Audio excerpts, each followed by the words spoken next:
revolutionary or go insane. Yeah, that's why it's been so hard for all of us out here lately. Those in the middle. Living out our lives, just trying to go about our days. Working our jobs, such as they are, you know. We're all just trying not to go insane because we can't become revolutionaries. Not for us. Even though we know something's wrong, maybe perhaps a lot of things are wrong, but we can't just pack up everything, lock, stock, and barrel. Leave society, join the resistance, such as that is.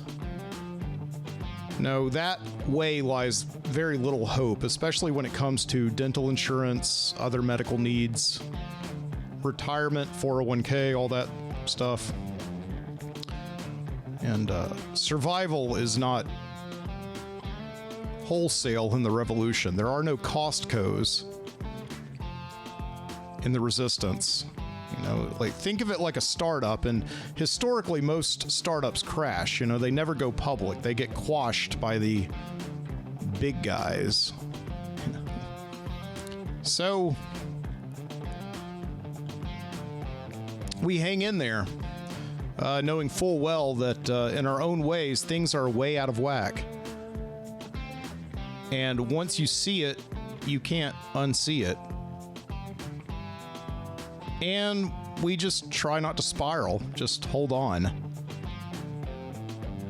Turn off the news. Delete social media. Or at least try not to look at it during lunch. Just try to get back to that feeling that some days are just not your days, and the world isn't systemically terrible. And it'll all get better tomorrow.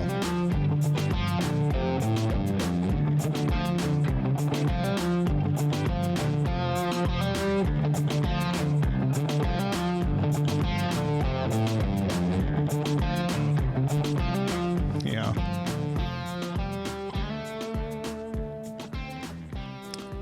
See, but I just came from the suburbs, and I'm happy to report that all is at peace out there right now. Tonight, October 11th, 2025. Out there in the suburbs, the air is crisp, and there's that smoke in the air, that mustiness, that backyard fires and chatter over college football, the screaming.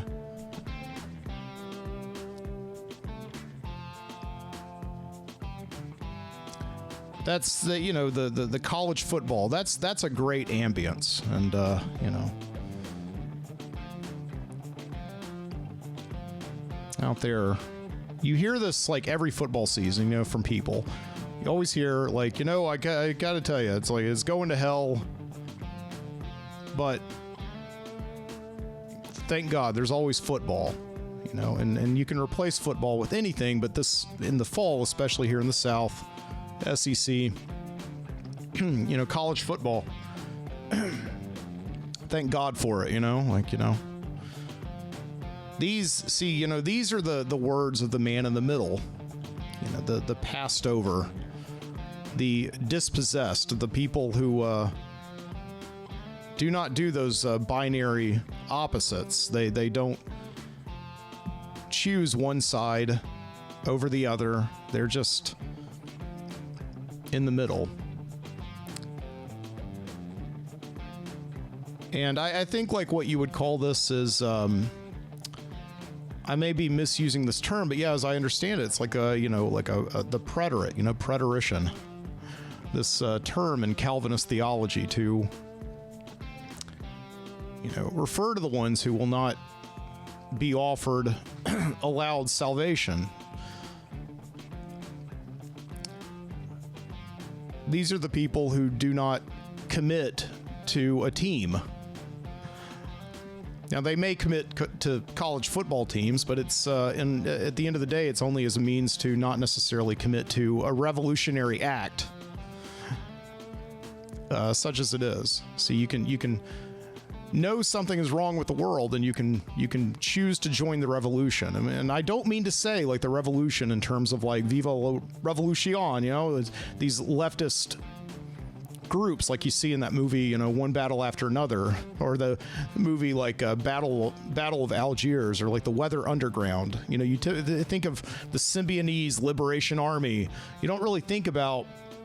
I'm not talking about those revolutions. I'm talking about joining a club, joining any kind of group, to become a member of something, to believe wholeheartedly that it is the right thing, that it is the only way, that there's something wrong in the world, and joining this group will make it right. You will be part of the resistance against that, this counterforce.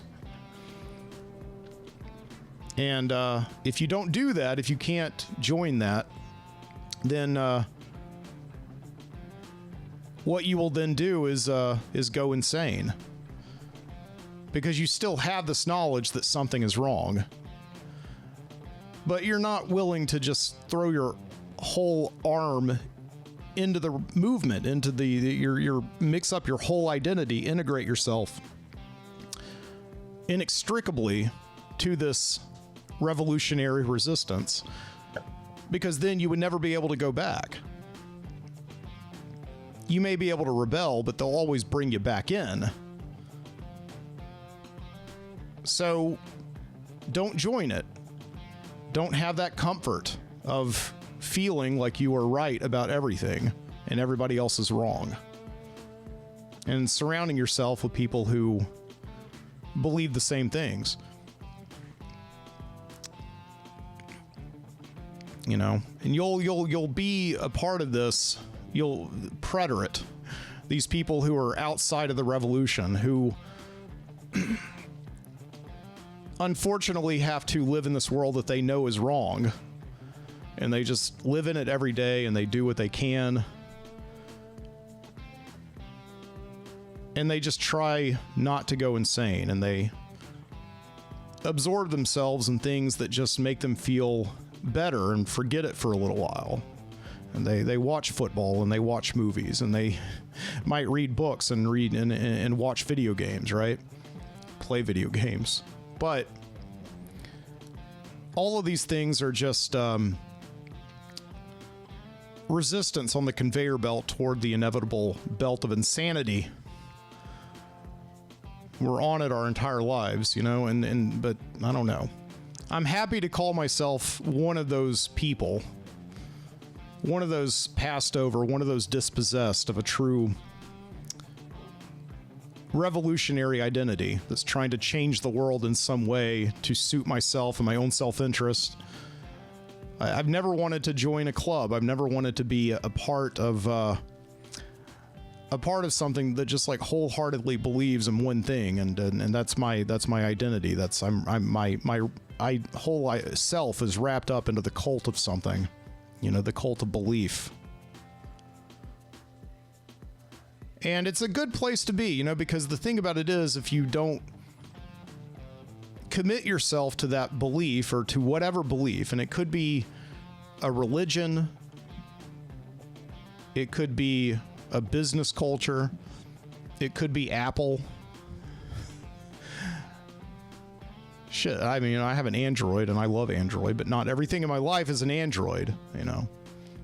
Like some people, their entire life is Apple, you know, but it's okay.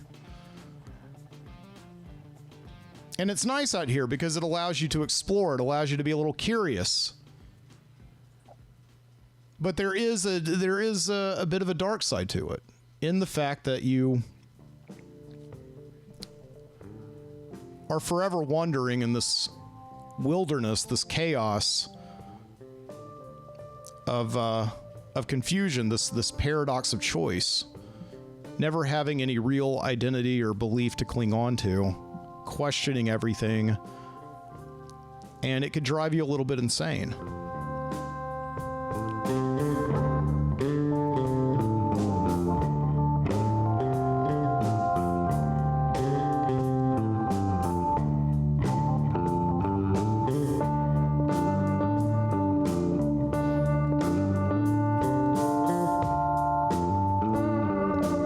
So the temptation will always be there to just join the resistance.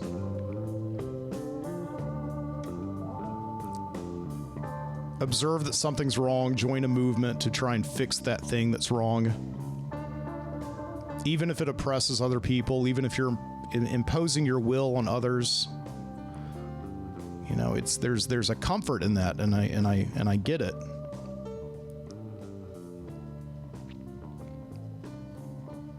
But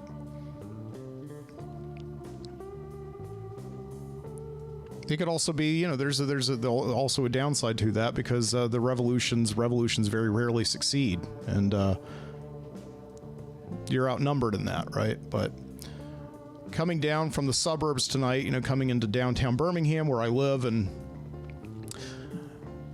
you know, there's this religious group down the street right now, holding up signs, proselytizing, I guess, you know, handing tickets out for God. I guess attesting to the sinners that they see going into the bars and the restaurants down there in Lakeview on a Saturday night. So they don't like that.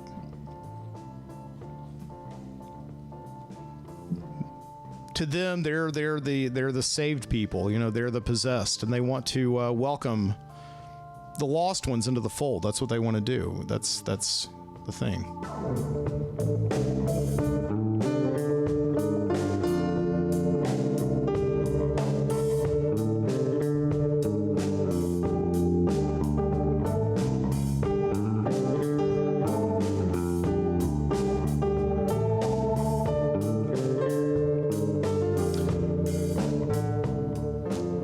Speaking of welcoming lost ones into the fold, this is the Midnight Citizen Show.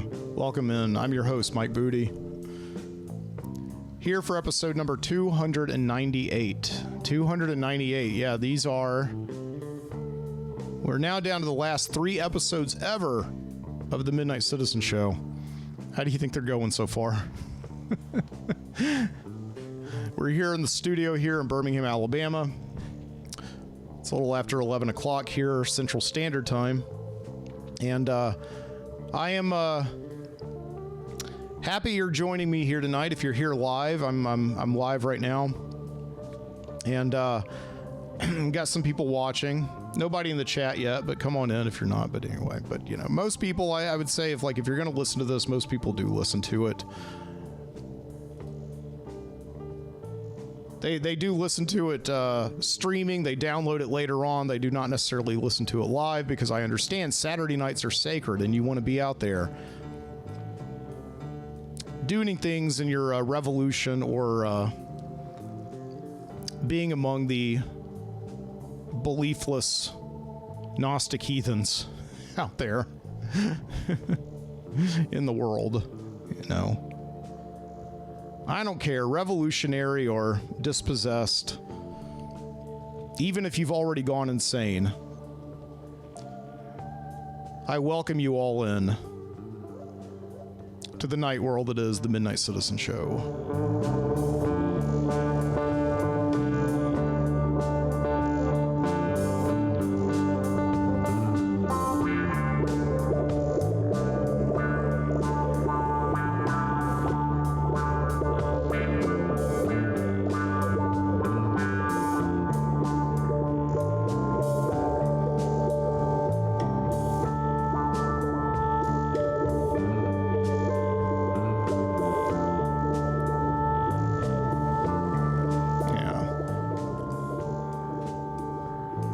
So I hope you're all doing well here tonight.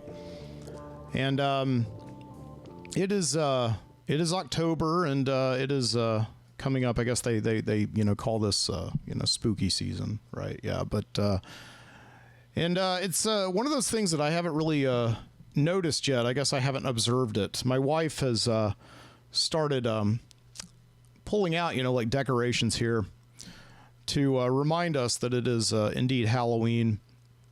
But other than that, really, today was really the first day I kind of felt like it was fall, because the weather is breaking finally a little bit. And, just out there, I was out there at my sister's house, out there down 280, and the suburbs. My sister and my little sister and her husband, my brother-in-law, live in the same neighborhood. As a matter of fact, up the hill from the same house where my brother-in-law grew up. And it was really funny. We were sitting on the back porch tonight. And we were having s'mores and just doing that thing. And my brother-in-law was like, big football fan. He was watching the Auburn-Georgia game on his iPad while we were having s'mores. And we kept on hearing all this cheering and this hollering which is very normal and when you're in a neighborhood on a game day. And but it's coming from his old house. It's like these people who have taken over his old house. I guess his parents sold it years ago, but they're down there at the bottom of the hill, yelling up at them and everything. And they're on a delay, so we are able to actually sort of find out what happens. Or they find out what happens about a second or two after we do, right?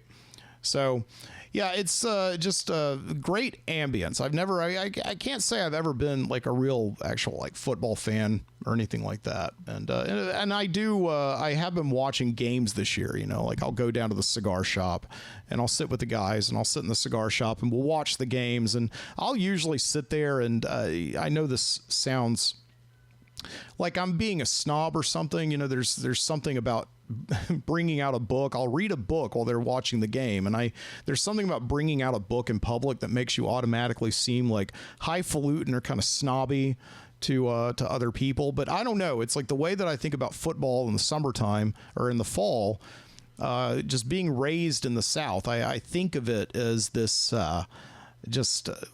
like ambience. It's just something that's always there. It's like, it's like a candle or something. You light up a candle and you just have it in the background. You don't just like actively sit there and watch the candle go through all of its flickering and combustion and so on and so forth, So I just sit there and I generally read a book and I'll sit up and I'll watch the plays and I'll ask the guys about the plays, like what just happened, and but it's this very comfortable feeling that I've gotten into this. I've finally found a way that I really enjoy watching football, which is kind of just like with a bunch of guys while I read a book. I don't know.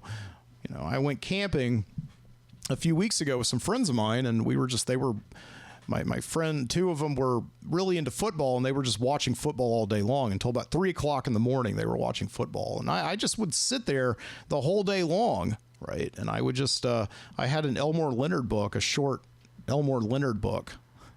And I ended up reading like the whole thing during that entire game of that entire day of football. Just like in little stops and starts and all that. It was just like a really, enjoyable experience. And these are things that, I don't know, these are things that, in general ways, keep me from going insane, I guess. In this weird world where we just, right?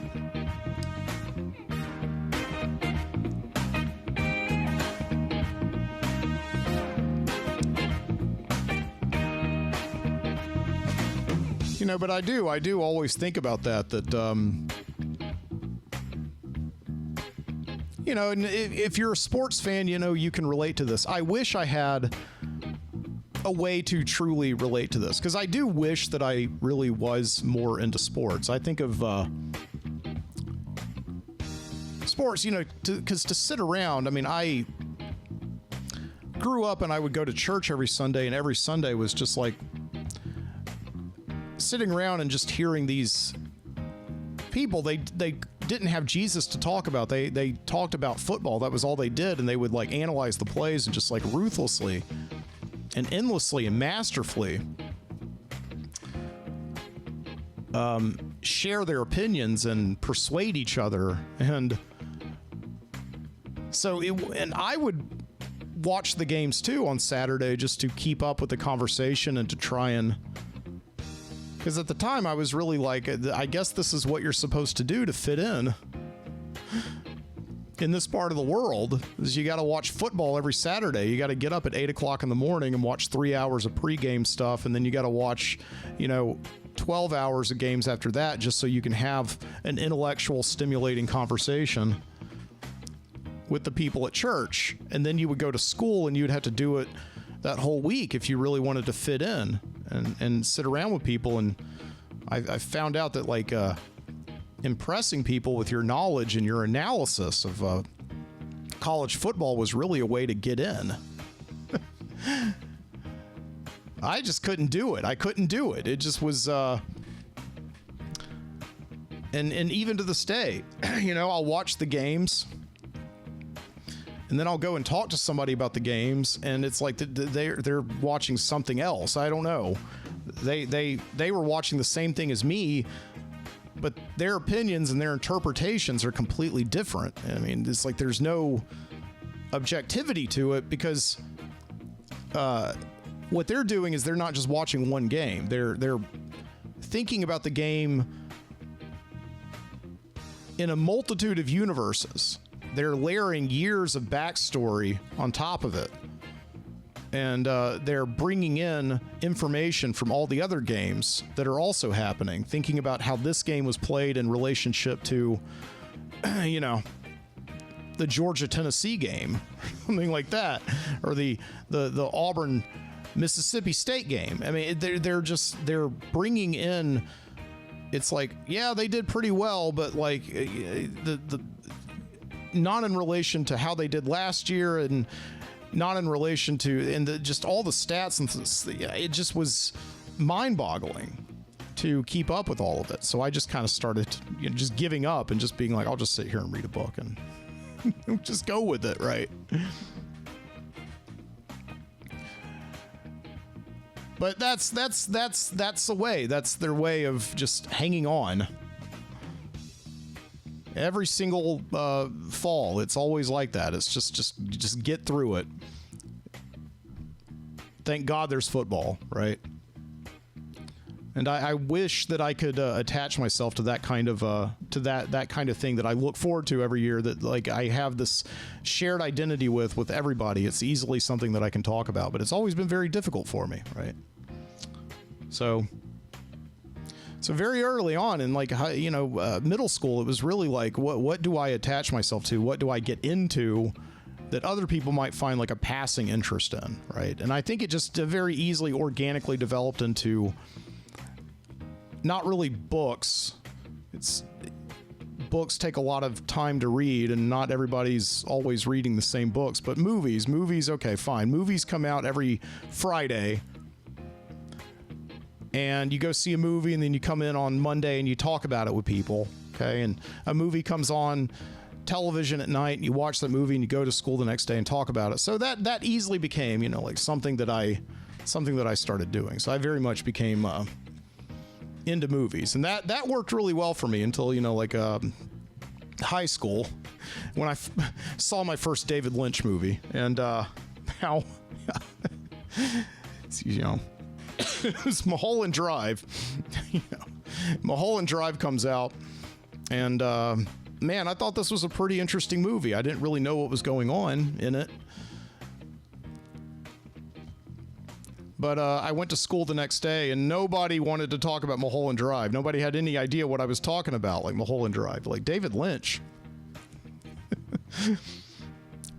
So then suddenly I became, what do you want to say it? I mean, I wouldn't say I was like an art house cinephile, but definitely not watching, you know, up until Mulholland Drive. I think my favorite movie was Lethal Weapon 2. You know, you could talk about Lethal Weapon to people. They knew about it. Everybody saw it. But, you know, David Lynch, and then... And then you come in the next week, and it's like, man, I saw this amazing movie. It was directed by this guy named Stanley Kubrick. You know, I think the only reason I saw The Shining is because that's the only Kubrick movie that anybody at school really knew about, right? So, you know, that was the thing. And it's just been this lifelong struggle of trying to find something to attach myself to that I guess a mass audience is into. I don't know. But it's all very innocuous, though. It's all very innocent. I mean, there are definitely some some rows, some problems that major football fandom has caused in the way of some kind of a political resistance, in the way of some kind of a revolution that actually harms people and hurts people. And there's been many instances of that over the years. Yeah, fan fights, extreme fans of Alabama going down to Auburn, the school's major rival, and poisoning these 100-year-old trees that were there as revenge.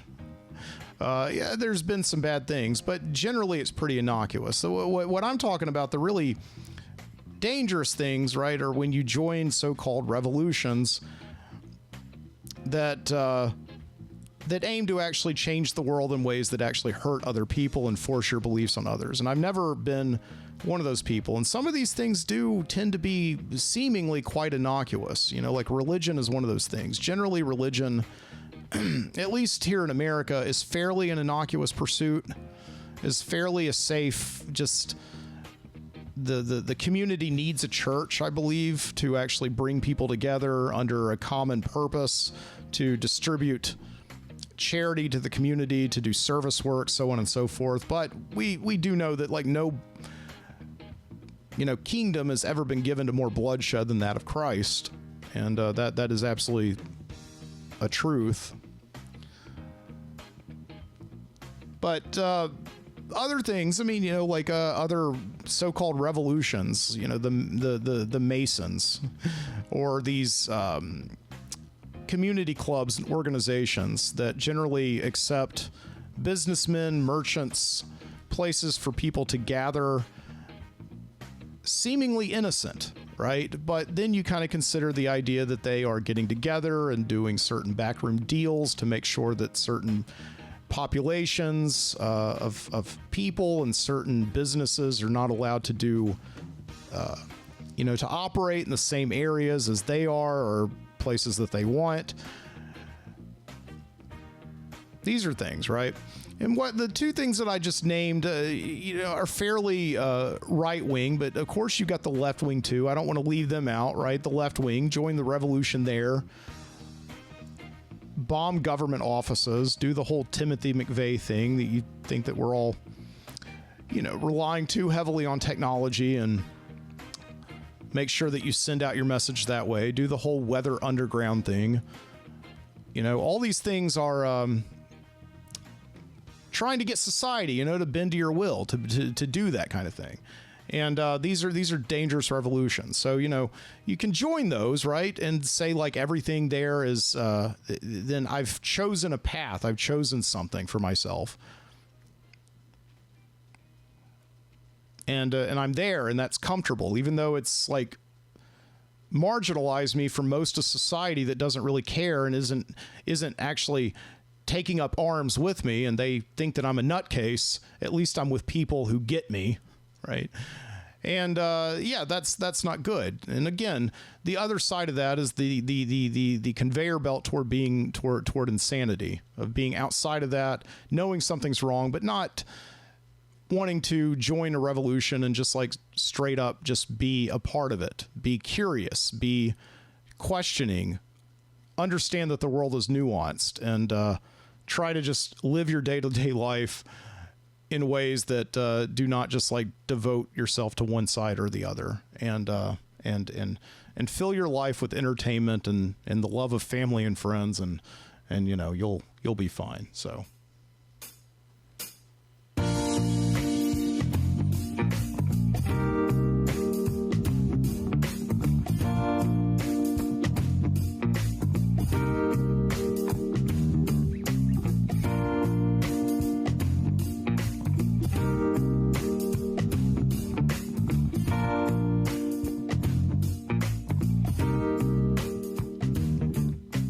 So I don't know if any of that made sense to you at all. I think, again, I should have led with the idea that the film One Battle After Another, which I've seen now 3 times, and I was not going to see it a 3rd time, okay? I some friends were going last week, and I tagged along. It was the last chance to see it on a big IMAX screen, so I saw it.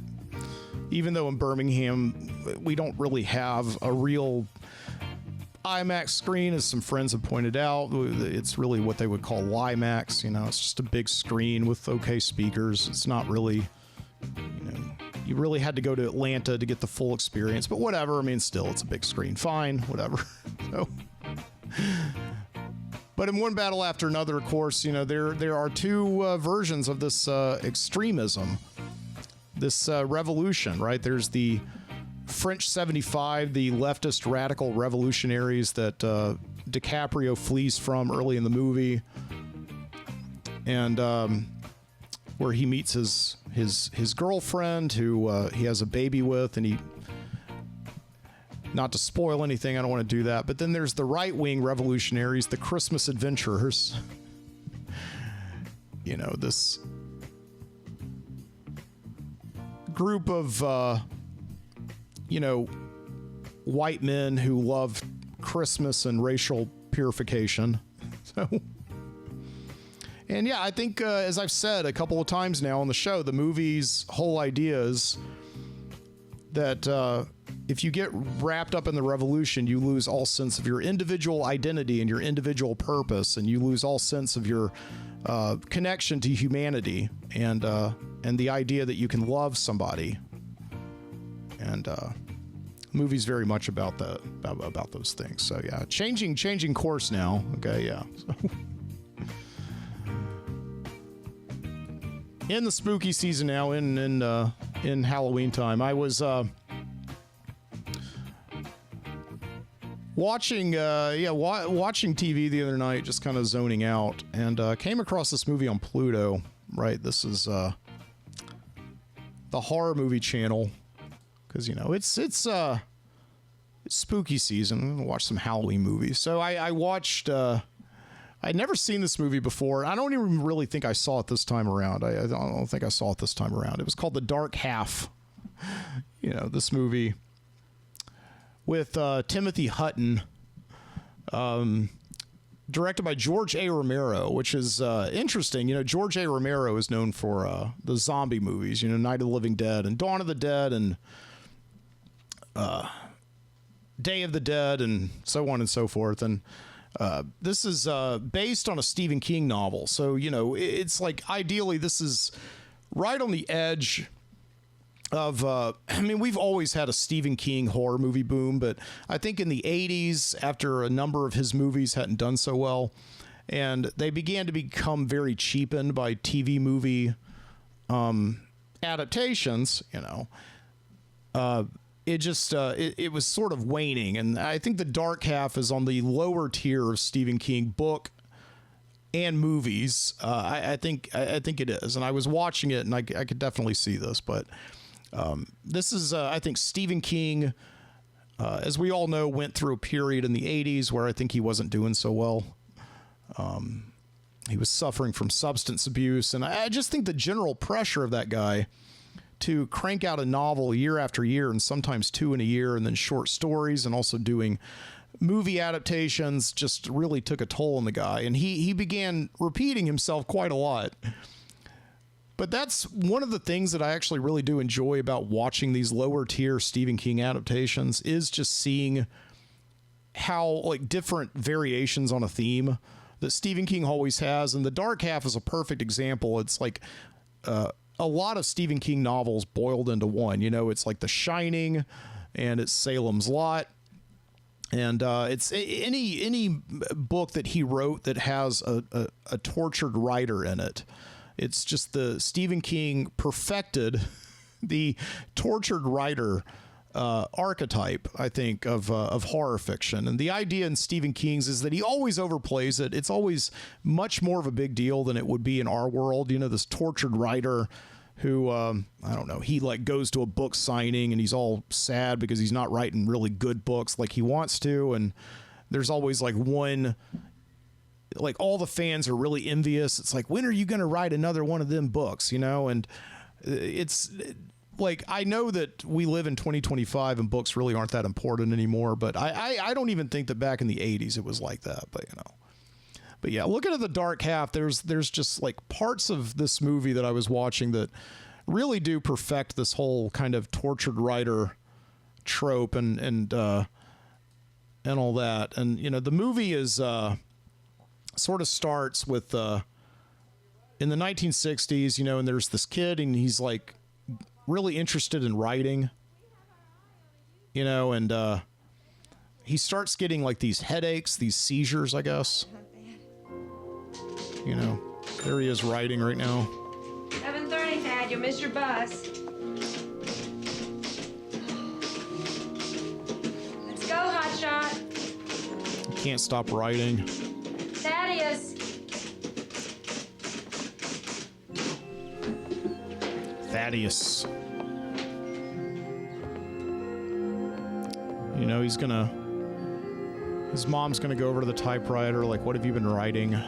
You know, and you know, it's like you know, Shelley Duvall in This in one morning. The Shining. She's kind of freaked out by what she sees. Here There Be Tigers is the name of his short story. So there he goes. He's going out to the bus. And yeah, they're on the school bus. That's Castle Rock's school district. So yeah, Stephen King unifies a lot of his stories within the Castle Rock, Maine. Dad? What's wrong, honey? So yeah, like what's revealed is that Thaddeus, played by Timothy Hutton, has some kind of like a monster twin inside of him. An eye, some kind of a split personality, right? So yeah, then we cut to like 2 teeth, 20-something years later, and he's got 2 kids himself. He's an adult now. He's married to Amy Madigan from Field of Dreams, and yeah, recently she was just in that movie Weapons. William, don't do that, buddy. Oh, I'm sorry. Born editor. Not that bad, is it? And Thaddeus is having his wife read his new book. You know, he stayed up all night writing the last 9 pages. And, you know, just as somebody who's written myself and is married, you know, this is the dream that, you know, you write this fantastic, you stay up all night writing this fantastic, what you feel is a fantastic book, and you give it to your wife to read, and she's just like so overwhelmed by how brilliant you are, just how great you are. You know, that's here it is right here. She just can't believe that she's reading something so terrific that her husband produced. It's wonderful. I mean, there's not a lot there. You know, I stay up all night and produce 9 lousy pages. 9 perfect pages. It's great. Yeah, but is it a bestseller? Who cares? It's gonna be a great book, Dad. You're doing it. You are actually really doing it. Yeah.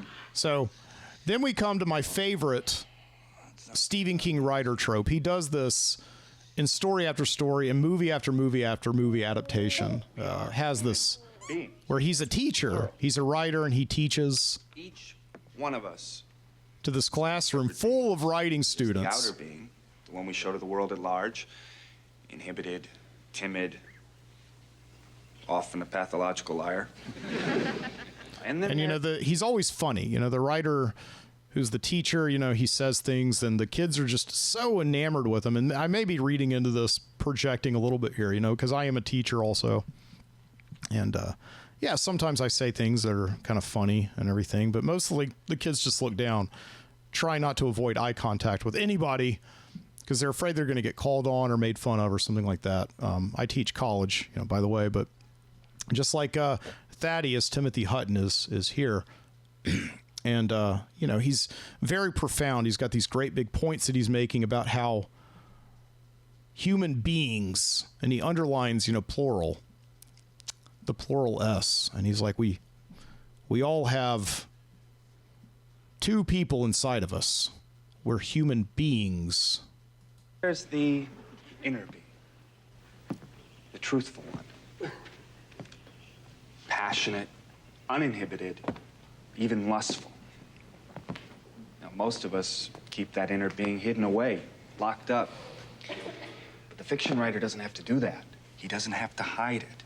He doesn't have to keep it from anything. He can let it out, bring it out in the open, let it live, let it breathe. Hell, he can let it party. Give it the car keys, let it ride! Yes! Some nerd in his class. He has to do that. It's essential. The writer has to let that inner being out of the lockup. He has to let it have a voice in his work, otherwise the work itself will be inhibited, timid, without passion. It'll be a pack of lies.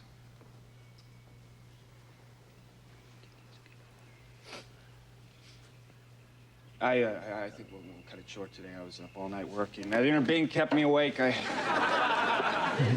The job. stories are due on Wednesday, don't forget.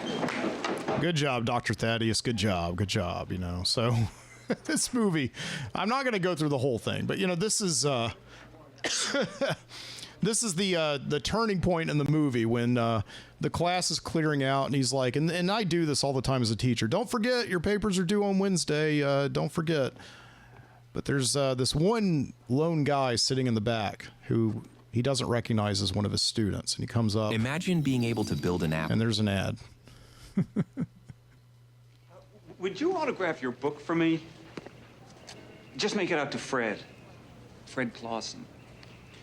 That's not my book. Isn't it? No. Look here. Pictures of Phony. The name, too. George Stark. Phony. I know all about it.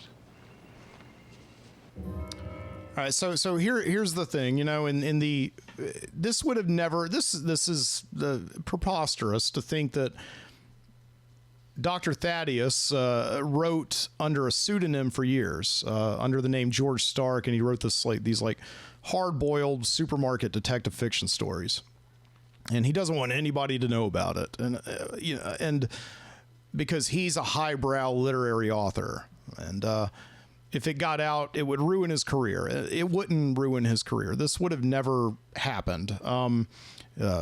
Tons of writers did this. By the 1990s, they were all exposed for the great writers having used pseudonyms to write for things like, you know, Hustler and Penthouse and Jugs Magazine, and it was very common at that time, you know, to know that your favorite writer used to peddle trash in order to pay the rent.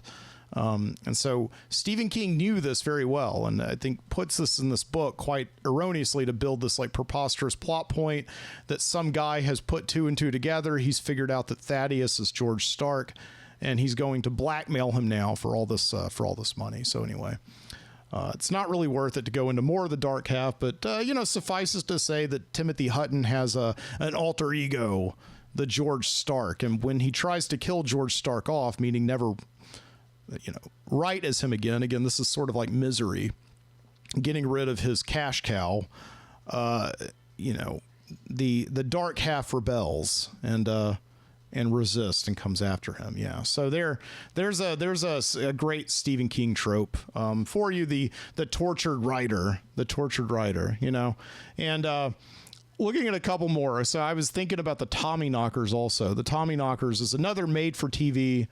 Actually, I think the dark half came out in the theater, you know, back in the early 90s. But yeah, the Tommyknockers was made for TV and is notoriously one of Stephen King's written a lot of bad novels. The Tommyknockers is one of the worst that I've ever read of his. I stopped reading Stephen King years ago because I just could not take his new stuff anymore.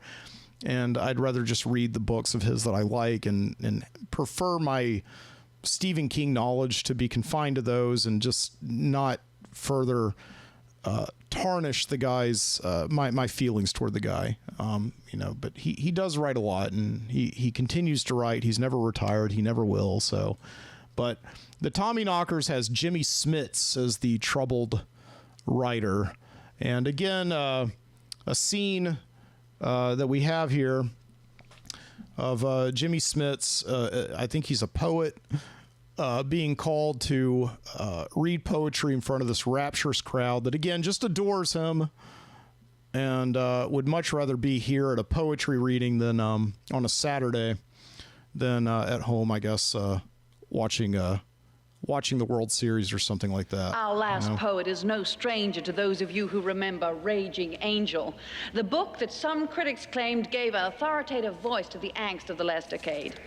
I trust he will provide us with a memorable finish, reading us his latest work. Friends of new poetry, I give you James Eric Gardner.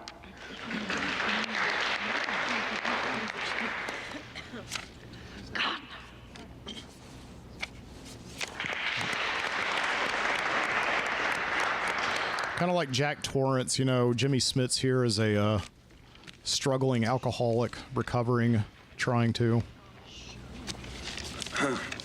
He's all messed up, slovenly. I was going to try to live up to my reputation and read something new and angry tonight, but instead I think I'll be a little unpredictable and read something from my first book. It's a love poem called One More Mile. This is for Bobby Anderson. Only for you. I was raised to believe God was love. But how loving can God be when he makes men and women smart enough to land on the moon, but stupid enough to have to learn that there is no such thing as forever? Only to have to learn it over and over again. One more mile. Just one more mile. Then one day I dreamed I found you. Illusion made substance. In a dream realer than any mirage, your eyes looked up at me and saw the me. Just cannot believe how good after all he these is. doubts and all these fears, after all these questions without answers and dreams without substance, I journeyed home. One more mile. Just one last mile. And there you were.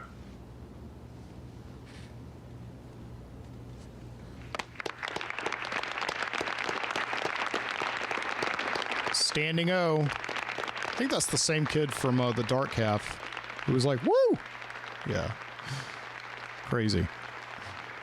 So, there's Jimmy Smits, you know, the troubled poet.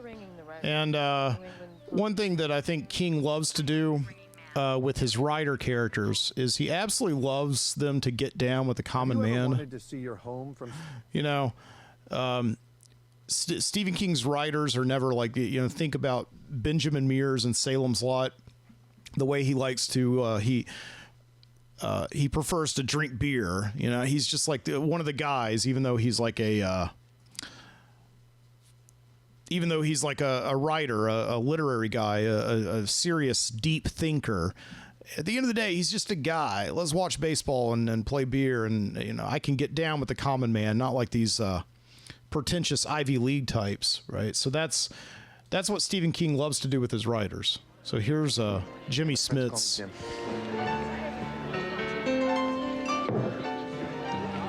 Why don't we add some vodka to that? Whatever you say, Mr. Gardner. I say, on second thought, hold the tonic.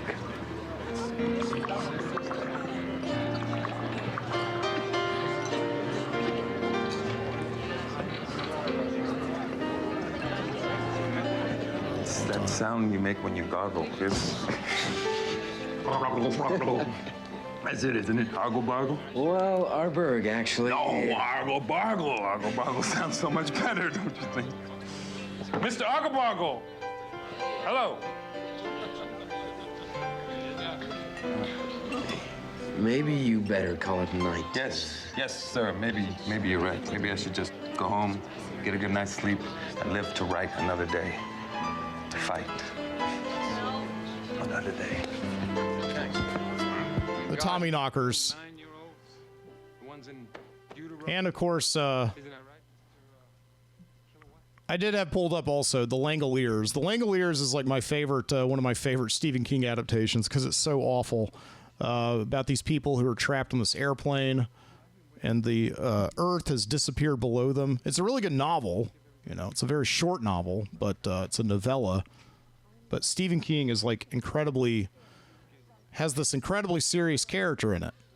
You know, this character played by Dean Stockwell in the movie. Very serious writer character. Trying to figure out what's going on. What's going on? The captain and that British fellow are trying to raise an airport on the radio. I suppose that we should introduce ourselves. I'm Bob Jenkins. I'm a mystery writer. I've written more than 40 novels. None as strange as this. My name is Laurel. Oh, man. So, School teacher in the San Fernando Valley. I can't go through all the Stephen King writer characters tonight, but as a way of taking a break from all that, let's listen to some music. My name's Dinah Bellman. I'll be back after this.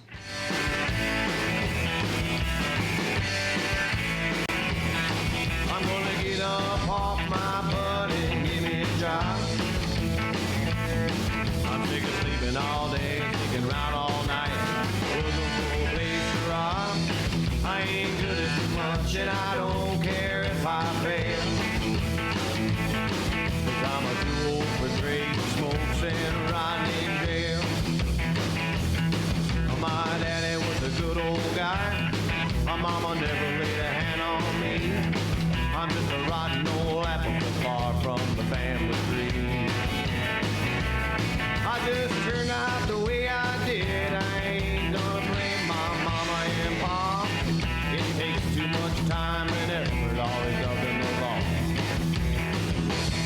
I'm gonna get up off my butt and give me a job. I'm sick of sleeping all day, sticking around all night, looking for a place to rob. I ain't good at too much and I don't care if I fail. 'Cause I'm a too old for trading smokes and rotting in jail.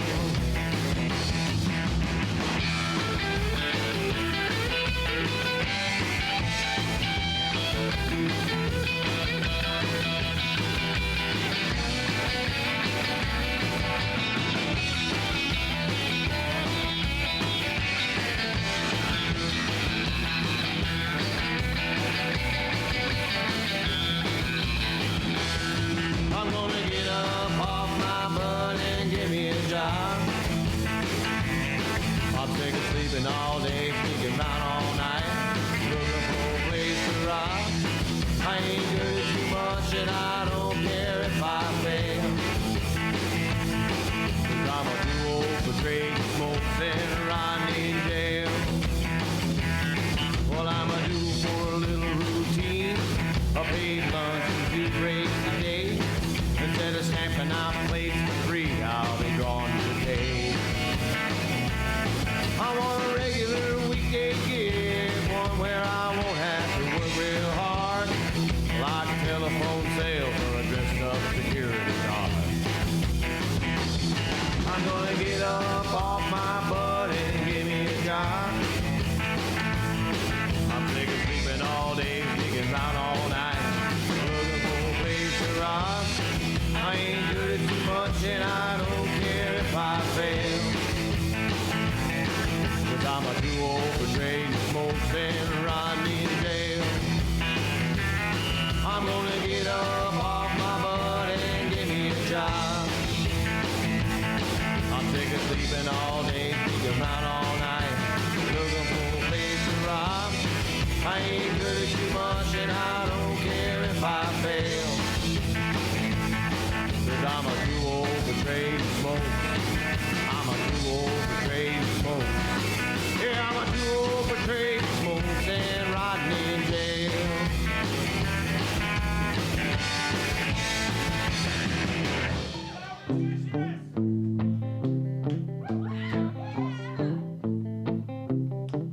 The only time you think of me now is when you're in between and all alone. With your heart on your shelf, you must be pleased with yourself, slowly turning into stone. Is there another lover there in your room? And does he know about me? And can there really be any doubt from here on out? This debris, it's all that's left of me.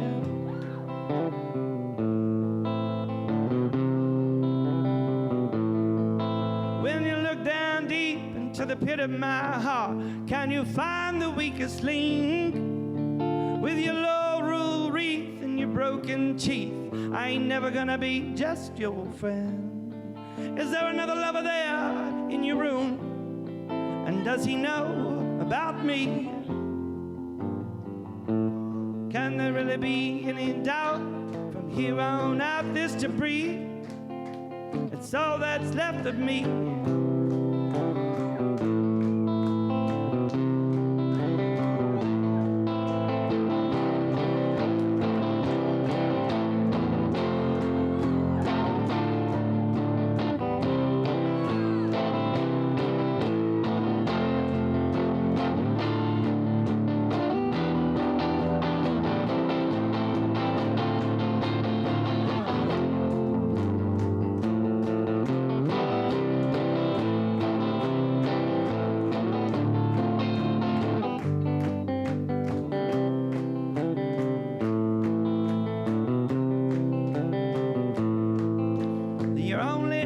You have in love is to see it broken down. You would tear me apart just to prove that you're smarter. You burn me to the ground. Is there another lover there in your room? And does he know about me? Can there really be any doubt? From here on out, this debris, it's all that's left of me.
Dropping some debris.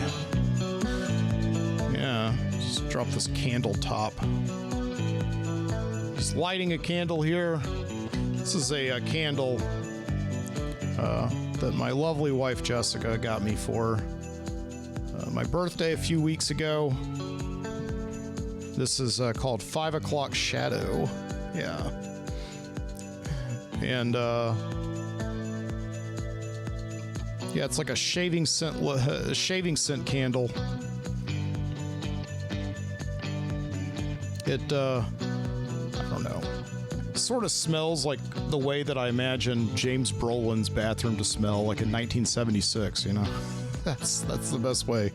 I think that's a good thing, actually. That's a good thing. Yeah. So we need that. Yeah, we need it tonight here in the Midnight Citizen studio. And welcome back. You just heard, as I said, yeah, you heard Debris.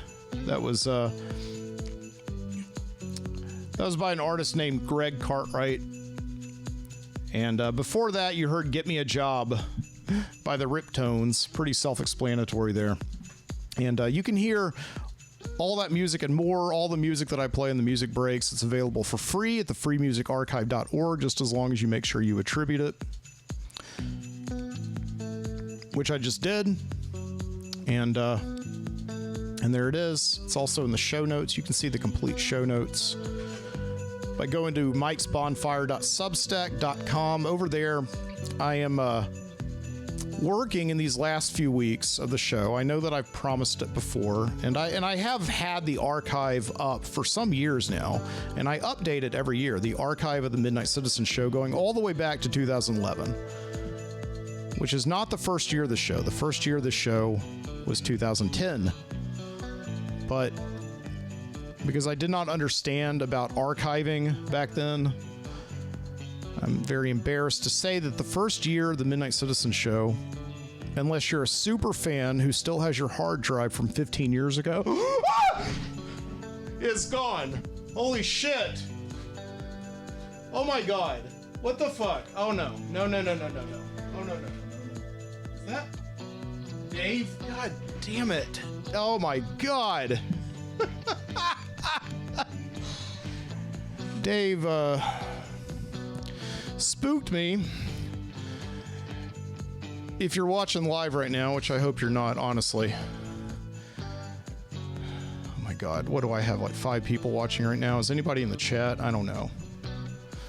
You know, if you saw that, I had a friend play a prank on me just now, walking by the Midnight Citizen studio just now, holding up a scary mask as I was about to do a toast here to Diane Keaton, who passed away today at the age of 79. I almost passed away too just now. Oh my gosh.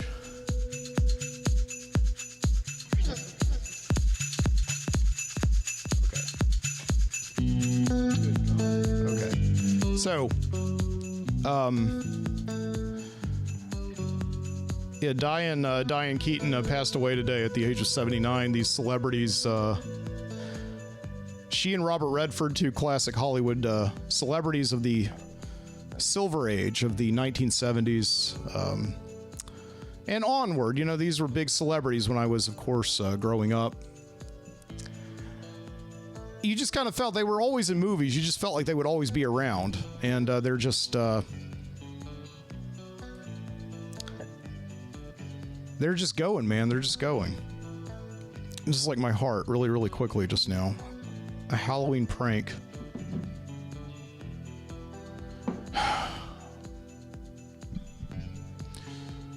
This is why I don't do live shows very often. I have been doing live shows quite a lot this year, but you live in a neighborhood, people know you're doing a live show. If they know where you live, they've been to your house before, they'll come by and they'll pull Halloween pranks. What Dave did just now, you're probably wanting to know, is good friend Dave. Not that mad at him right now. He actually gave me the microphone that I'm speaking into right now. Really, honestly, if you want to talk about a benefactor of the Midnight Citizen show over the years, you know, as we sort of wind down the last few weeks of the show here.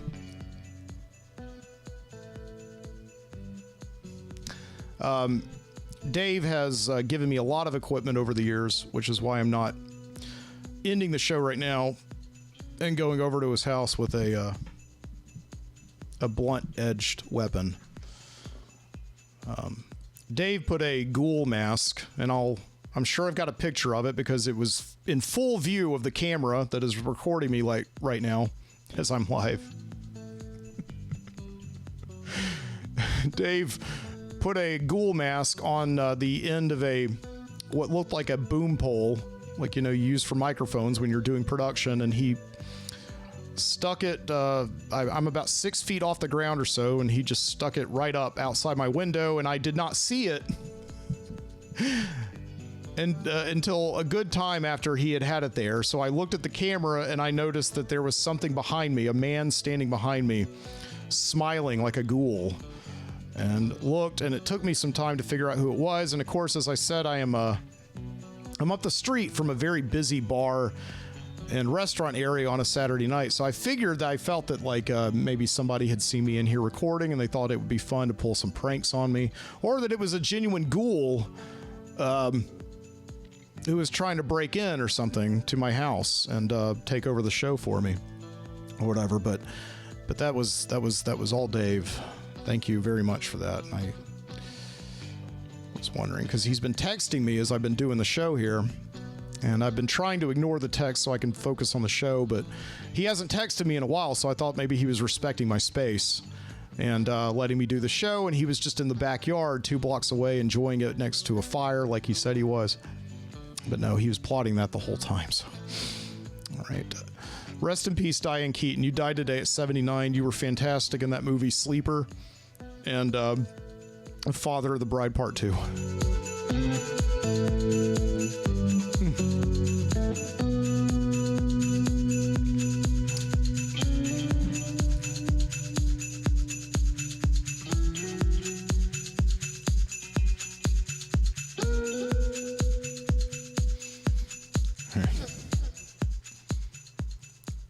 I can't take it. Let's go to the Video Street video store. Hi, hello. What does all this symbolize to you? I don't know. Anything at all? Yeah, I think it's nice. It's nice? Yeah. Why is it nice? I don't know, because they can express what they think. People can express it. Are you expressing what you think? No. Why are you at the Love-In? Because I think it's fun and I get a good sense of community spirit I don't anywhere else. What, do you think there's a love revolution going on? I hope so. Why do you hope so? Well, because, I mean, we're just too... I mean, up to date, the world has been in such bad condition that love is a very good start to get it cleaned up, I think. Why are you here? Because I like lovin's. Are you a part of the love generation? Yes. What's different about the love generation? Oh, I know. The whole world just seems to be happy. I mean, when everybody's in love, everybody seems to be so happy here. Do you love me? Yes, I love everybody. Is it possible to love everybody? Yes. How come? How come people haven't loved everybody for 2,000 years? Because they've been mixed up. And you think this is the answer? Yes. Do you take drugs? Huh? Do you take drugs? No. Would you ever take drugs? Yes. You would? Yeah. Why? I'm experimental. Do you think this country, at this time, needs something that it hasn't got? Yes. What does it need? Love. The whole people have to know each other, you know? What about people older than, say, 30? Older people, do you think they can indulge in this too? Yes, they should. Do they? Well, I don't know if they do, but they should. What do you think older people think of all this? Most of them think it's ridiculous. Why do you think they think it's ridiculous? Because I don't think it can be done. You know, they don't think people can do it. Do you think you can manage to do this without the help of, say, grass or LSD? No. You think you need it? Yes. Do you take it? Yes. What does it do for you? I know myself better, and other people I know better. You're not just taking it for kicks. Do you think it expands your consciousness so you can love everybody? Not everybody. Who are those you don't love? Narrow-minded people. Inside, big full moon shining. A lot of these people admit that they use certain drugs like marijuana and LSD. Do you agree with that? When I hear this music, I know that you don't need anything else to turn you on. What do you think of the love revolution as it is at the moment? Do you think anything about it? Well, I can't quote exactly, but one of the Supreme Court justices once said that from a multitude of tongues come the truth. And when you're not willing to listen to what everyone has to say, you are denying yourself the ultimate truth. What are you going through at the moment? Do you think we need an interpreter? Oh, don't look too happy. Could you come round and smile into our camera? It's beautiful, isn't it? This is a young man. Could you possibly tell me your name? No, he can't tell me his name, but these two fellas, they're having a great time. They're at the Love-In here, and he's very hot, but he likes being hot. And behind those goggles, there lurks a sensitive creature, I'm sure. Would you agree with me on that? Do you think behind those teeth there lurks? I'm from the World Organization of Lycanthropic Fallacious Wolf. I believe in pig. I'm delighted to meet you. I'm David Silver. Wow. That's nice. First of all, explain to us what in fact you are doing. Well, I'm running for President of the United States on the Love, Art, Beauty ticket.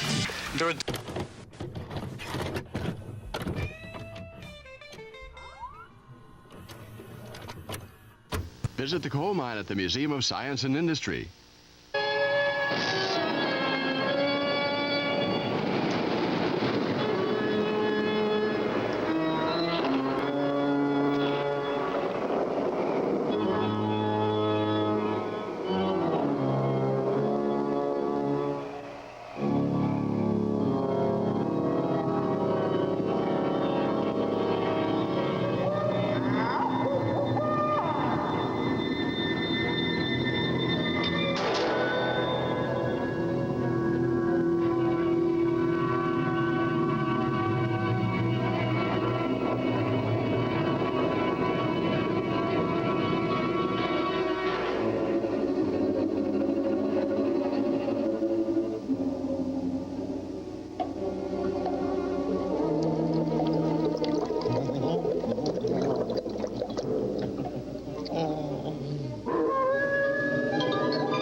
Oh, Count Dracula.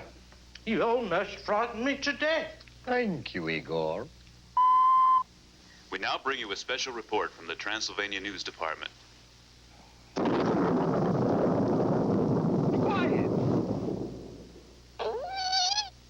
Count Dracula has ordered the world's leading monsters to come to his castle immediately. This conference on the night before Halloween only confirms the rumor from an unimpeachable source that Halloween is in danger of disappearing forever. Oh, no more Halloween. Oh, say it isn't so, Master. Of course it isn't so. Who could have started such a rotten rumor? Who knows what impact this will have on tiny tots all over the globe? That I have an exclusive interview with a man, well, a man that I can proudly say is almost honest. Yes, if this rumor is correct, this means the end of Halloween, a beloved 2,000-year-old tradition. 2,000 years? Sure.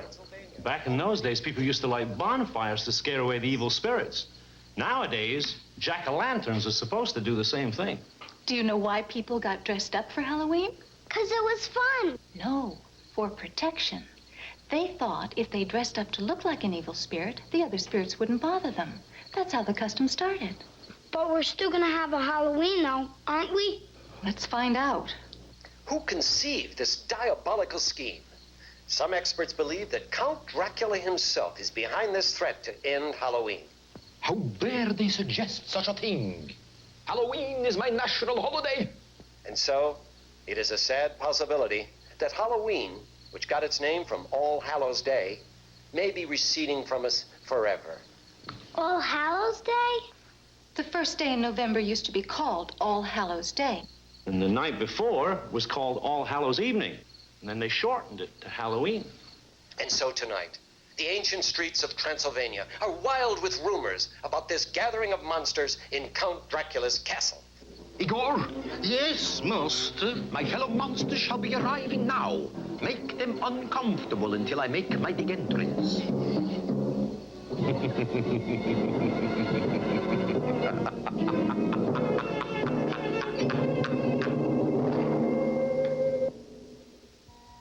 We'll return after these messages. The Halloween that almost wasn't. Brought to you by Kenner, makers of long-playing toys for children of all ages.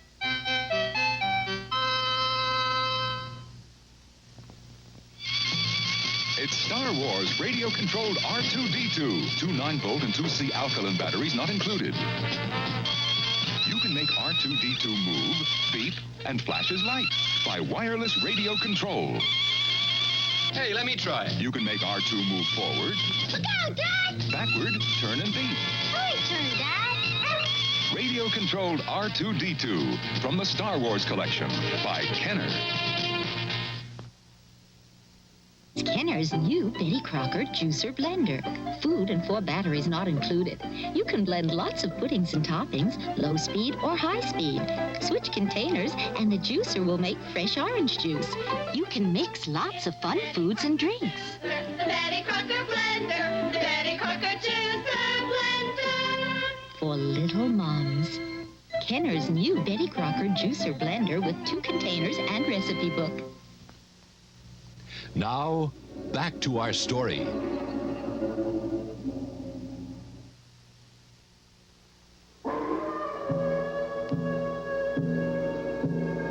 From Budapest, here he is, half man, half animal, an old monster, Warren the werewolf. Hi. What's he gonna do? Why does he want us all here? What's he gonna do? I don't want to see him. What's he gonna do?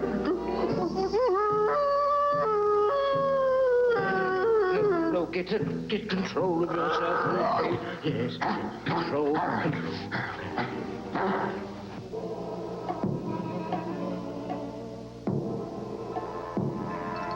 From Bavaria, the incredible man whom Dr. Frankenstein created in his spare time from a lot of spare parts. The Frankenstein creature. Learned any new dance steps lately? Watch this one.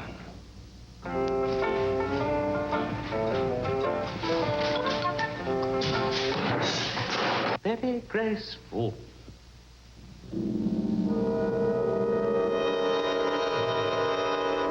From tropical Haiti, the king of the living dead, Zabar the zombie, at a ball.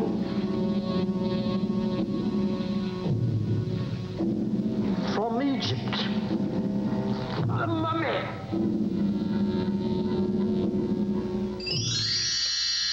The flying queen of Halloween.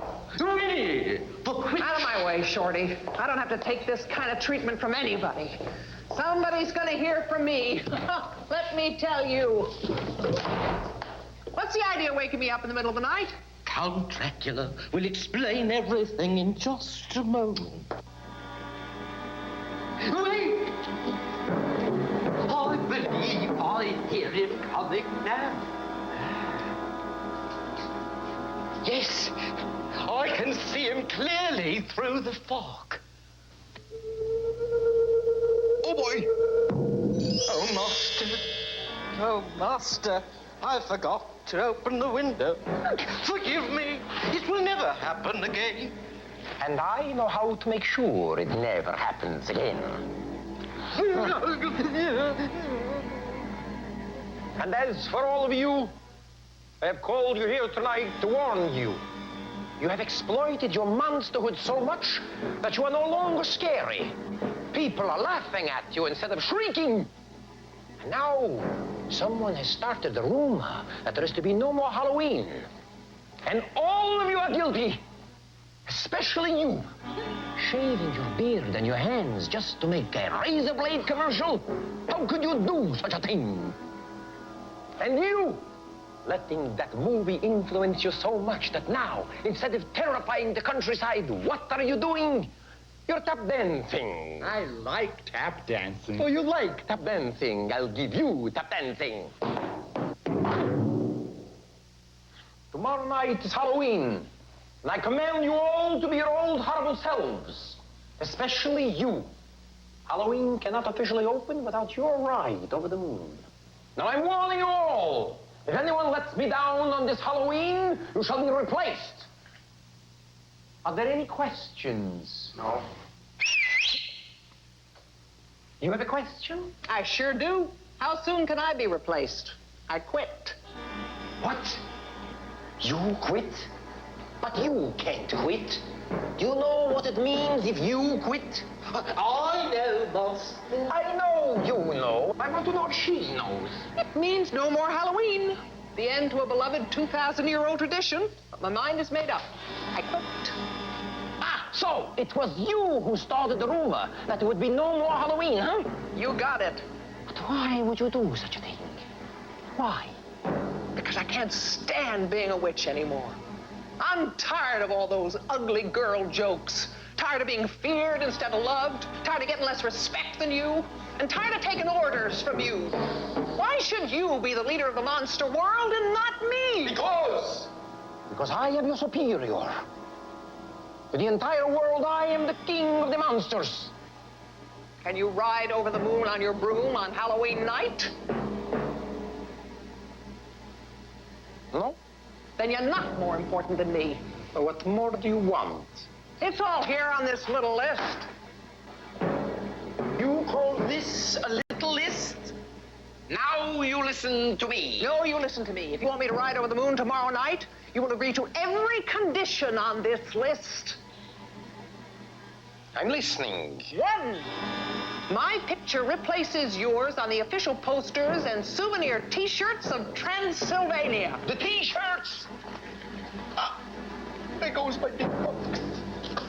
2, you will publicly apologize for scaring your fellow monsters and promise to be sweet to us from now on. What? You want me, Count Dracula, to apologize for being terrifying and to be sweet? That would ruin my image. How could I do that? 3, I want equal authority with you as co-leader of the monster world. Agree to share my powers? Never! Never! Okay, then we have nothing more to talk about. Toodaloo.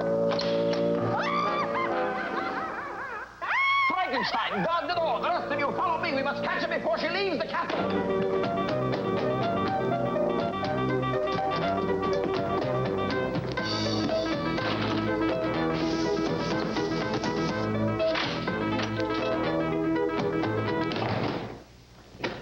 Where are you all? Yoo-hoo! You will not escape me now. Oh, yeah, that's what you think. Hey! I've got her! I've got her! No, she'll never get away. She got away.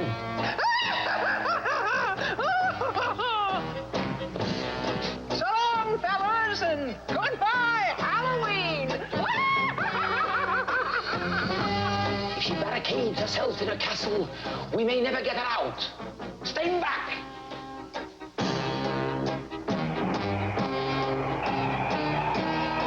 Hiya, baby. It's me, Count Dracula. Didn't think it was a hummingbird. Can't take no for an answer, huh? If you would only listen to me for a few minutes. You haven't got a few minutes. What do you mean? Any moment the sun's gonna rise, and if you're not back in your mausoleum, you're gonna be a dead duck. You're right. You won't get away. I'll catch up with you tonight. Geronimo! I hope we left the tomb door open. Igor always leaves the tomb door open. Uh-oh.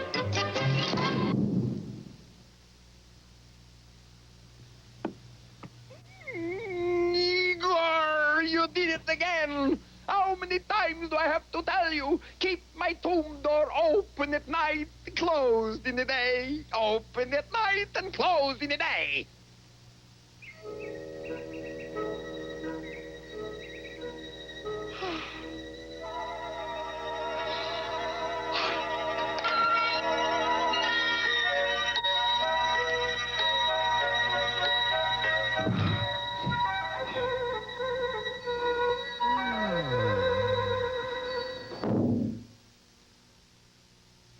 We'll return after these messages.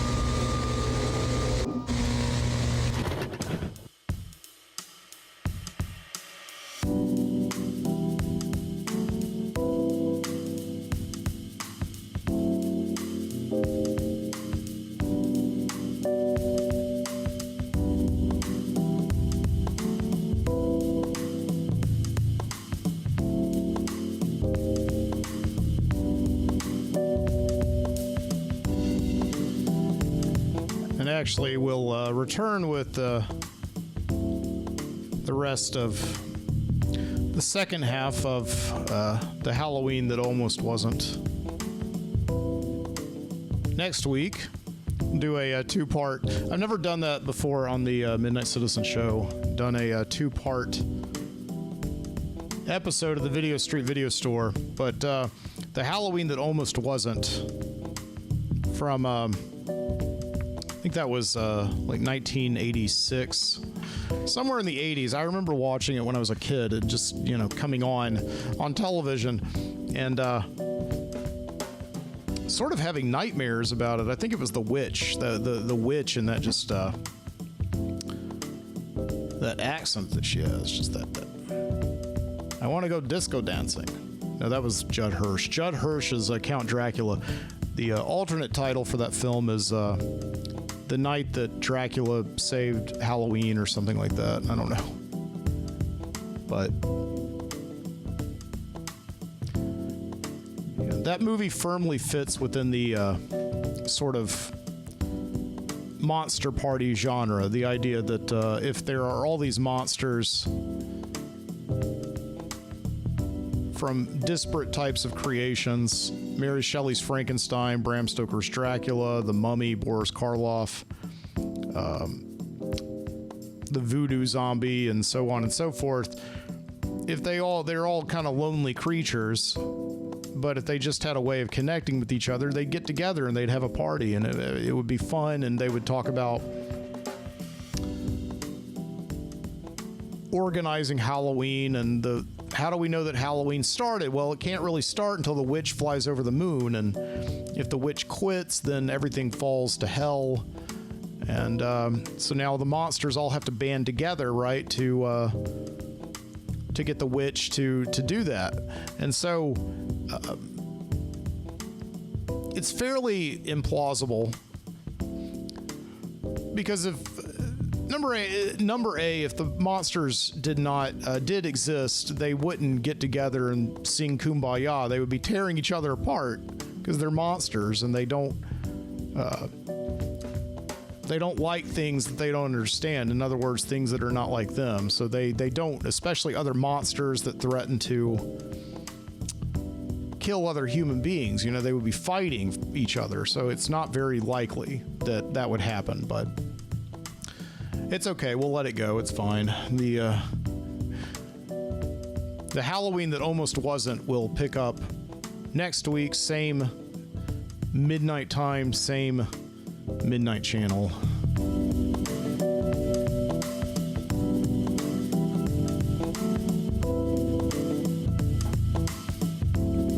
I keep looking out the window now. Seriously, if you did not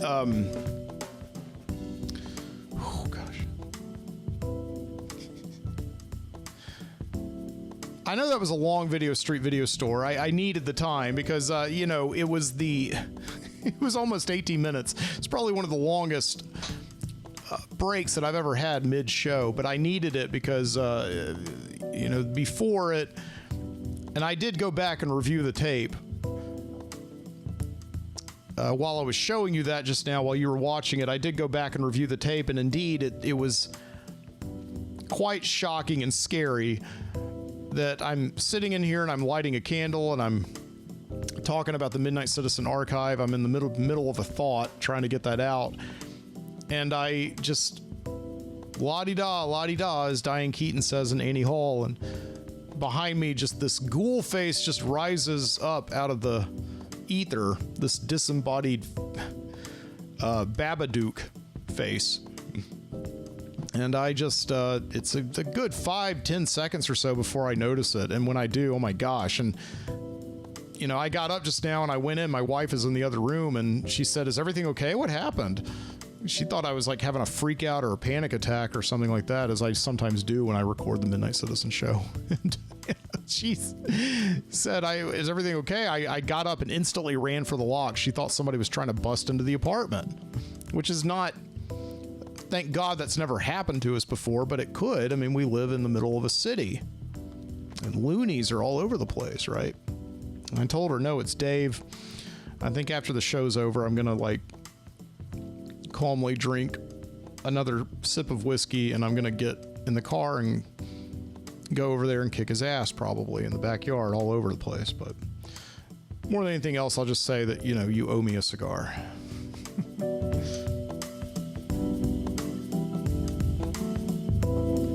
So, welcome back to the show. We will be wrapping up here, putting the lid on episode number 298, so there will be 2 more episodes left. You can get in on the fun. Join me for the live show. I'll be doing a live show next Saturday night, 12 o'clock if you're in Eastern Standard Time, 11 o'clock if you're in Central. And that'll be next Saturday night. Over at the YouTube channel, which is the Midnight Citizen podcast. And I'll put that in the show notes, of course, and follow me on Instagram, which is the same handle, the Midnight Citizen podcast. It's the way that you can follow the show and you can join in live in the chat. I do have people watching tonight, but nobody's commented. That's kind of I'm not asking you to comment if you're watching. Hopefully right now you're zoned out. But to the show, that's sort of the intent, right? Yeah, that's the idea behind the show. So we'll be here next week, and then the week after that, I will be out of town. I will not do a show that week, but then I will come back the next week. That'll be the Saturday after Halloween. That will be November 1st, 2025, and on that day and at that time, I will put the lid on this wonderful experiment that's lasted me, the last 15 years. 15 years. So what I was saying about the archive is that the archive has been up there for years over there on archive.org. And of course, it's also archived wonderfully for free, and just it's a passion project of his. Frank Edward Nora over at the Overnightscape podcast that I have been a member of since 2011, which is, of course, when I started archiving my own shows, I would also doubly archive them with Frank, and Frank does his own show, the Overnightscape, and has a network called the Overnightscape Underground, which I have been on for the last 15 years, and you can find that at onsug.com. Me and a bunch of other great podcasters. I don't know if you want to call us monologists, but we just sit in front of a microphone most of the time, or we have digital microphones, digital recorders out in the field, and we just record thoughts and feelings and all that stuff. The kind of the complete counterforce of what the world is right now, where everything has to be a niche. And I don't know, we just talk about everything. We're curious, but we wander in the fields of chaos and obscurity. My point is that all of that has been there for years, but what I'm doing right now, and what I started doing this week, is I've started really organizing it to put all on the Substack, so that you can go onto my Substack and look at the archive from the very beginning. You can actually play everything, all of the shows right there without ever having to leave Substack, and hopefully that'll be a good platform. It can handle all the audio. I've looked into it, and I think you can post as much audio as you want to on Substack without paying for anything. It really does sound too good to be true, and I expect to, at some point, probably in year 5 or year 6, hit a moment where Substack's like, hey, brother, slow down. You've uploaded too much. But I'm also so obscure and so few people know about me that they may be cool with it, because nobody will really, only a select few, the elect, not the preterite, but the elect of the Midnight Citizen crew will be able to listen to the show. So anyway, I'm working on getting that up at the Substack, so bear with me. I'm going to try to have everything up there by episode 300, and working on introductions to each year, maybe even some chapter breaks to kind of contextualize some of the episodes that were happening, because, as I said, the all of the episodes that I've done over the years, you don't have to be a math genius to realize that I have not done one every week. I've done them in bits and spurts. When I do shows, I do them a lot, but there are times where I have to pause for extended periods of time where I cannot do it. The longest pause that I took was 3 years between 2017 and 2020 when I was teaching high school full time. Of course, I needed that weekend to do other things, and I hated that I had to miss the show during that time. But it is what it is, right? So anyway, so just be looking out for that over at the Substack. That's mikesbonfire.substack.com.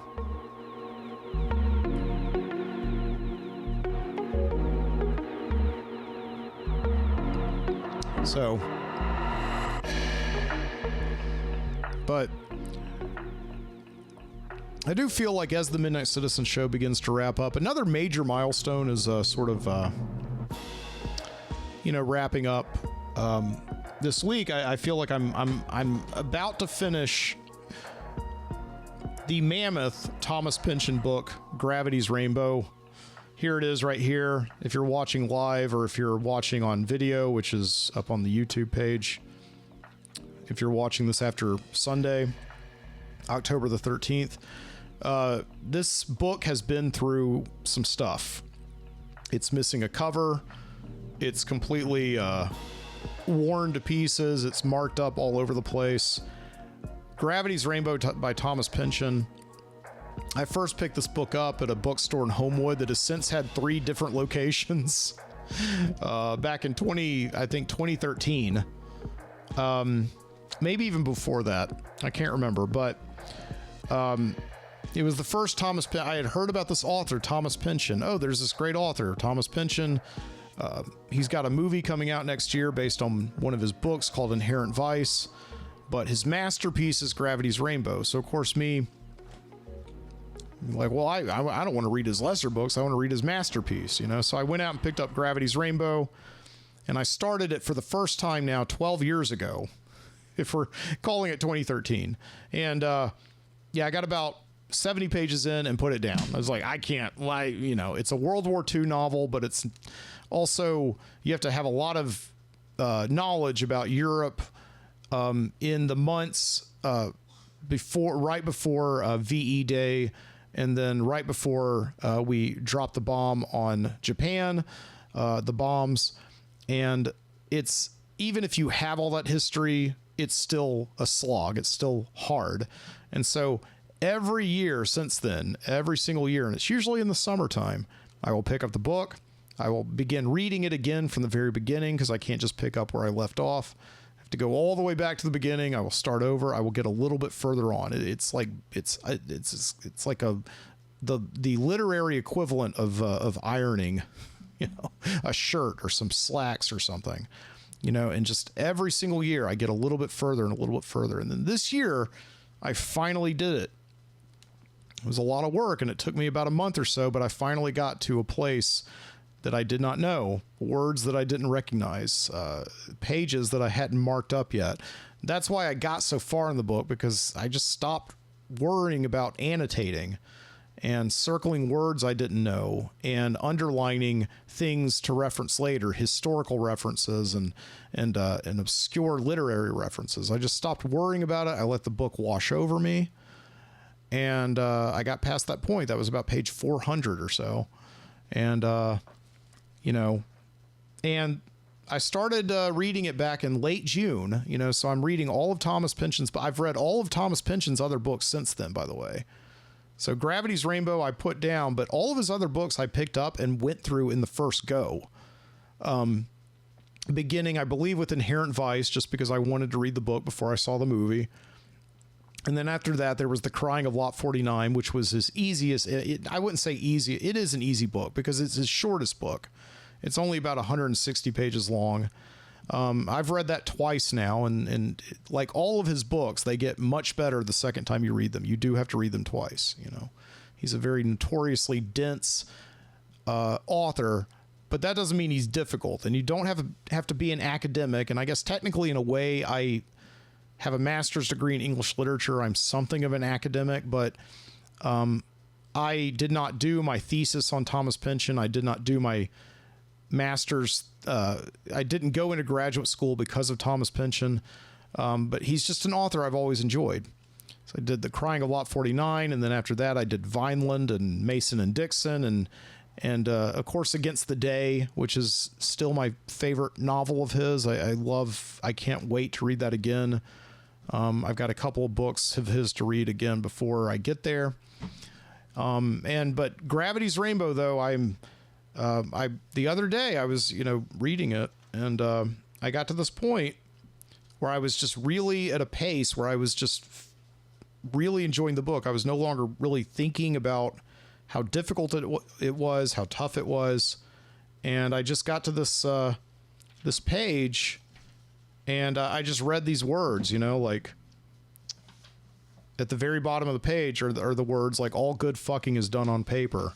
And I turned the page over, and it was like part 4, the counterforce. And that's the last part of the book. And I was like, oh my God, I'm almost done with this thing. I think I'm going to do it. Gravity's Rainbow.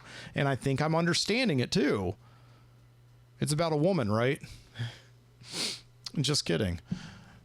But it is a fantastic book. And I'm really, it is a book that you cannot just like read through and just feel like you'll never get through it.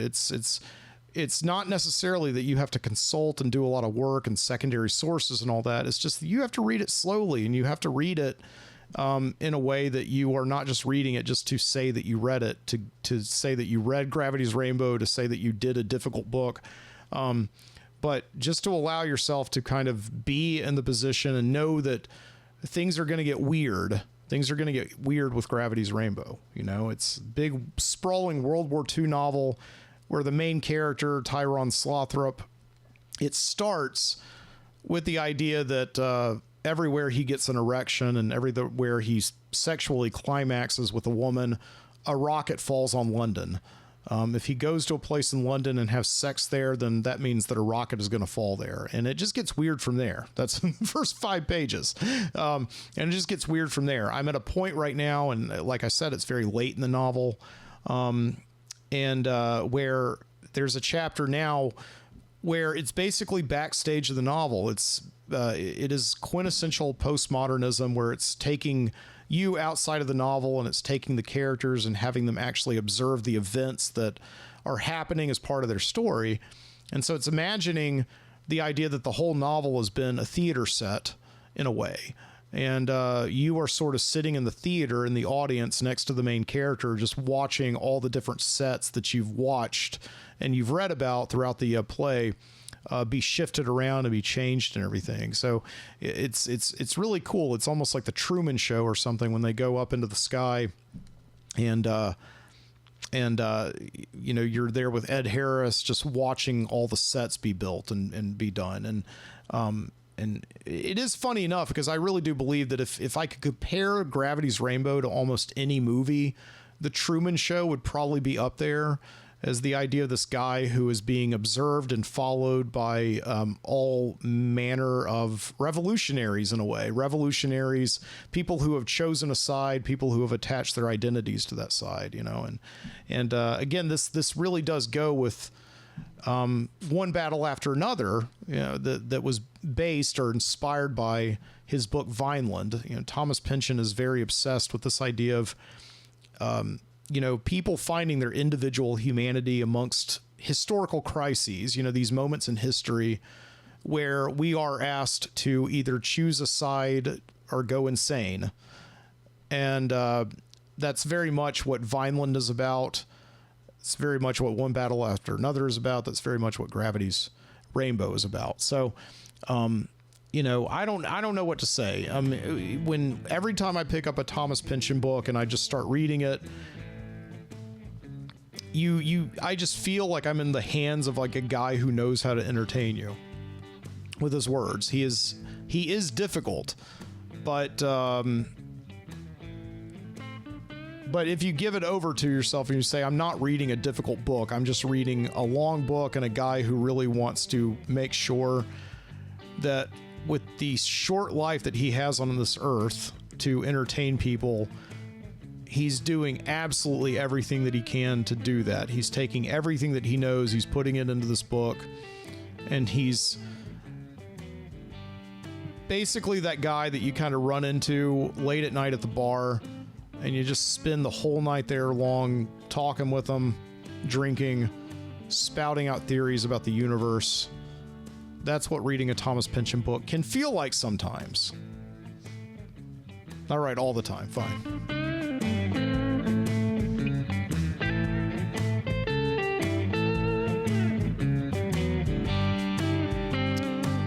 Yeah, now that I'm almost finished with Gravity's Rainbow, that means that like that's it. They're all done. I've read all. Wait, what? Oh yeah, there's a new one that came out this week. Yeah, okay, and it'll probably be his last one. The man is 87 years old. 87 years old. This guy is Thomas Pynchon. Very reclusive author. Very few pictures of him exist. Only a couple of pictures of Thomas Pynchon are actually approved or actually proven to be him. The oldest, I think the most recent surviving photo of Thomas Pynchon is from like the 50s. He's a guy who has just avoided public life, you know, and wants his books to speak for him. And I think that's very admirable. But he did have a book come out this week called Shadow Ticket. And I hated it so much because I was going to go out and pick up that book on day one, and I couldn't get to it. I was teaching, I was busy, and also I want to finish Gravity's Rainbow. And there's something a little poetic about it, because I do remember, if my memory serves correctly, I picked up Gravity's Rainbow right here. Right around the time that his last book, Bleeding Edge, came out in 2013. And Bleeding Edge came out, and so now I'm finally finishing Gravity's Rainbow right when his new book is coming out. Right?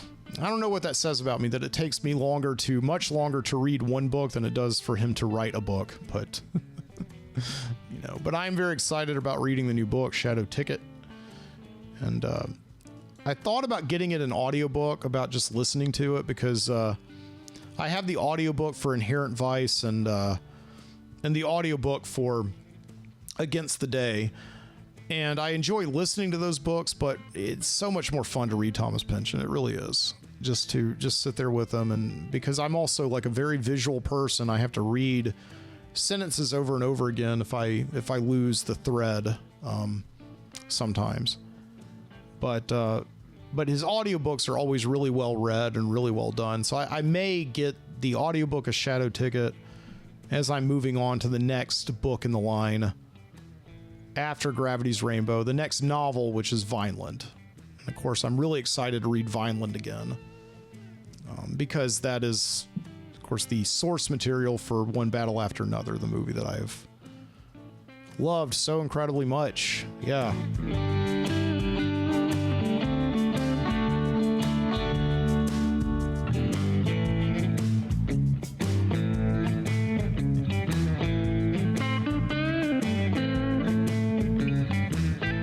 So,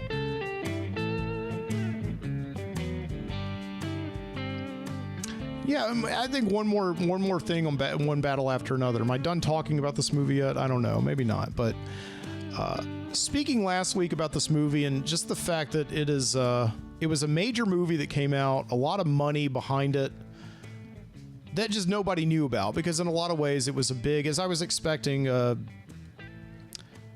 It did not really go over well with mass audiences, and the people who did see it really liked it, and I think a lot of the people who didn't see it either didn't know about it at all, because we just live in a society now where movies are very quickly being replaced as the dominant form of entertainment by things like TikTok. It's true, and indeed, my prediction was right. If Leonardo DiCaprio went on TikTok, he'd probably suddenly get a lot more followers, and that's what he did this week. He did a lot of influencer TikTok interviews, actually, to promote this movie, because they just want people to go see it so badly.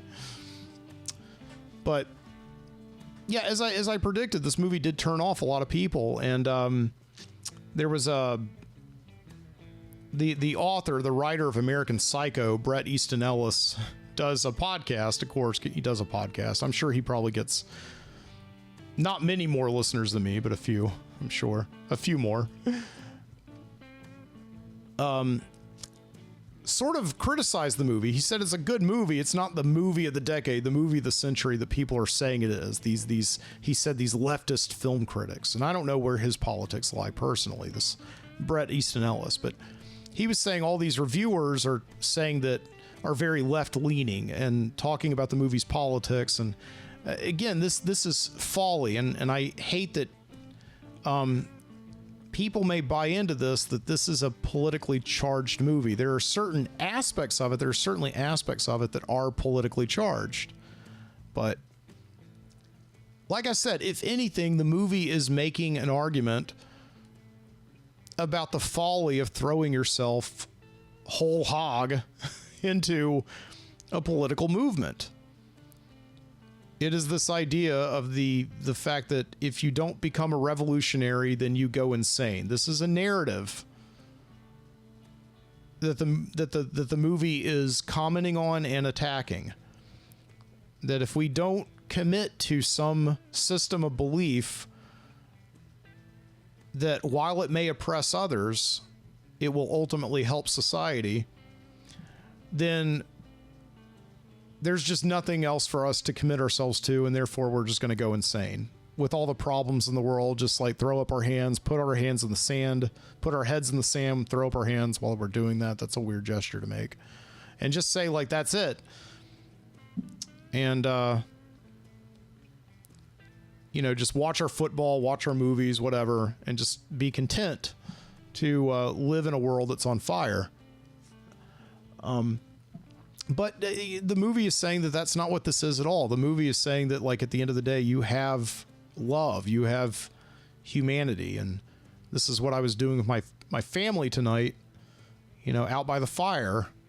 in the suburbs of Birmingham, Alabama. We were just out there, and for one, I mean, just even though I have avoided the news like the plague, it still finds you, and you still are aware of the fact that you do live in a world that is not perfect, that indeed may be as imperfect as a world can be in a civilized time. But for 2 perfect hours tonight, it was pretty okay. Because as long as you have that connection to other human beings and you see them as individuals who are just collecting over a shared interest or shared passions, right? Then it's okay. And it's a way that we can move the world forward in a way that we don't have to just commit ourselves to one thing or another. To one battle after another, right? We don't have to go insane at all. As long as we just like accept the fact that we can all live in this together. We can all do it together, okay?